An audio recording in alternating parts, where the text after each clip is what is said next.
Welcome back.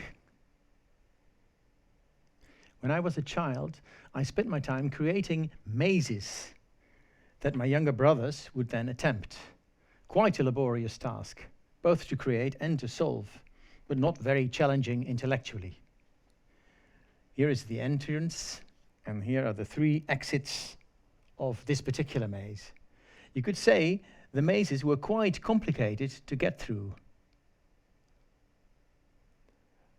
But they were not complex in the sense of having behavior that was hard to anticipate from its parts.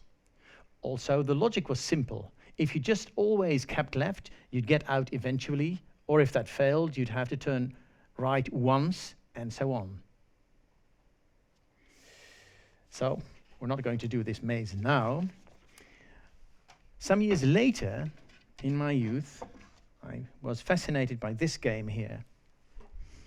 A game that evolves around life and death. After eating all the candies, I created a nice box for the pieces. So Go is a game of 2 players, and players take turns to place 1 stone on the board, with the aim of controlling as much territory on the board as possible. It's the intersections that are controlled by your pieces that make you win the game in the end. Now, 2 or more stones that are adjacent also count as 1 group and live or die together. The means to live or die are to surround pieces of the other color. So, for instance, if the whites wanted to kill off this group, which in reality, of course, they could never do, they would have to surround the entire group, and after doing that, they could take away its pieces and probably also control these intersections. Now, this has an emergent effect. If a group has no internal free intersections, then, like this group here, it can easily be eaten up by the adversary. But here we have a group with 2 separate free intersections. So supposing that this is controlled by white and not also by black, this black group here could never be eaten by white because it has 2 eyes. So 2 eyes means life. And that's what the game, let's say the strategies are about. If you can always make sure that if needs be, you can have 2 eyes with your group, then you live. Okay, now when the game starts, there are 361 free intersections. The result is that the players are faced with a combinatorial tree of staggering complexity. So I rapidly acquired basic logic of these rules. But then I happened to get a colleague at my work who was one of Europe's top players.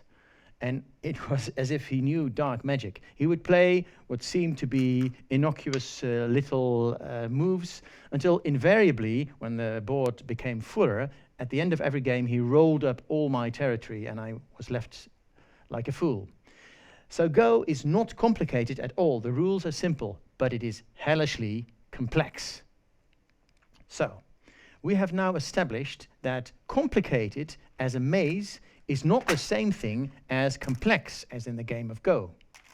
Agent-based models can range from simple to complicated. Remember the simple termites, 2 parameters only, or the complicated playground model with the children with 35 plus parameters. Agent-based models can also range from predictable to complex. The NetLogo model library doesn't really contain any predictable models because they are uninteresting. But do you remember the social hierarchy switch I added to the model with the red and the blue cows? It made the blue cows go away from patches with red cows. That switch made the model more complicated, but less complex. So in any model setting where red cows could survive, the switch would make the blue cows die out. So, we have 2 continua. We have simple versus complicated, and we have predictable versus complex. It is my conviction that our real social lives are both complicated and complex. But here it comes. We tend to concentrate on the complications of our individual situation and forget the complex outcomes of what many people do together. As a result, the complexity of the social world, when it interferes with the technical and natural world, is understudied. Therefore, I believe that simple, complex agent-based models can reveal many things about such issues as the circular economy. See you next time.